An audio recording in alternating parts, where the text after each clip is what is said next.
आपने ऐसा भेष क्यों बनाया है? हे निषाद राज, हमें पिताजी की आज्ञा है कि मैं 14 वर्ष तक वन में रहूं। भगवान, आप धन्य हैं, इस अवस्था में भी खुश है, मुस्कुरा रहे हैं। मैं कंदमूल फल लाता हूं और आपकी सेवा करता हूं। नहीं निषाद राज जी, हमारी कोई इच्छा नहीं है। जैसी आपकी आज्ञा।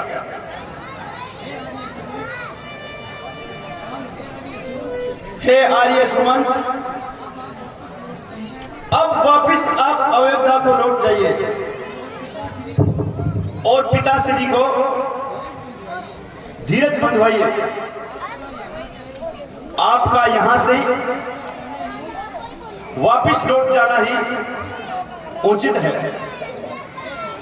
हे भगवान, मैं आपसे एक विनती करता हूं, आशा है आपको मंजूर होगी।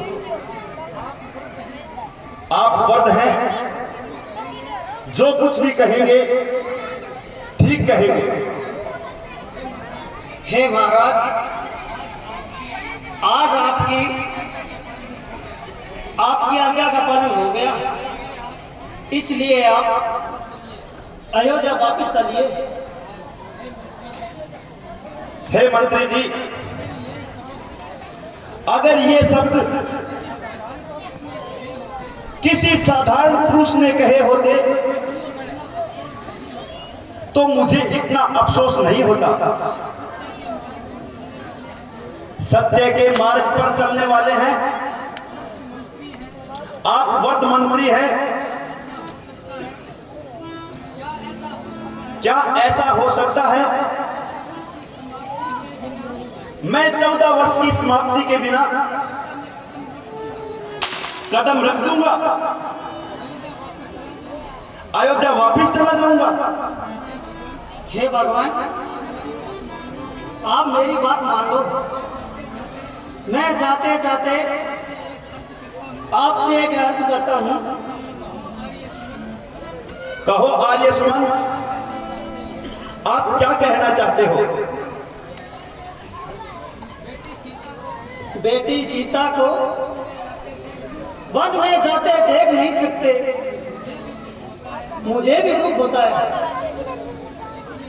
इसलिए सीता को मेरे साथ भेज दीजिए। हे मंत्री जी, आप ये क्या कह रहे हैं? मंत्री जी, सोने की चमक सोने से अलग नहीं होती और चरणों की रेखा धोने से अलग नहीं होती। चांदनी चांद के संग रहती है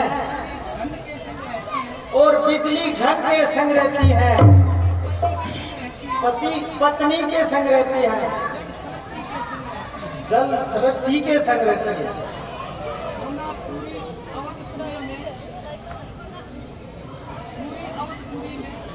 स्वर्णपुरी में, अवधपुरी में न मुझे ललचा सकती है, हसनी मान सरोवर को तजकर वे छोड़ नहीं सकती है।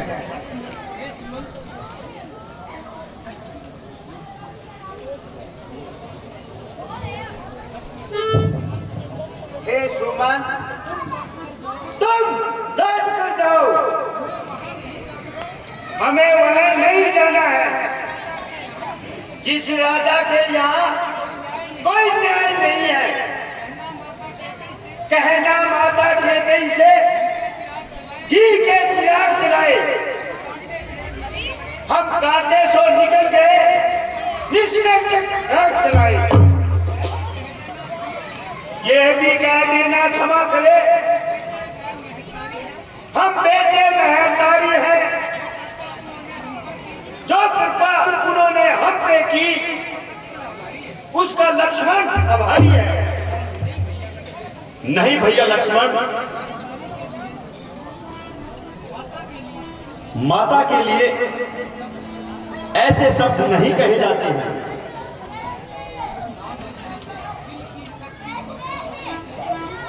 दिल की तख्ती पर छोटे थे,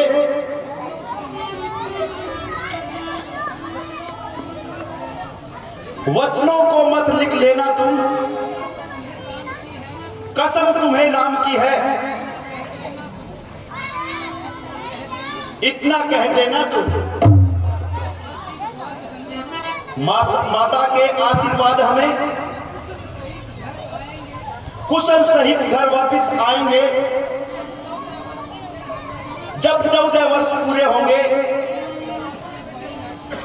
तो दर्शन आपके पाएंगे।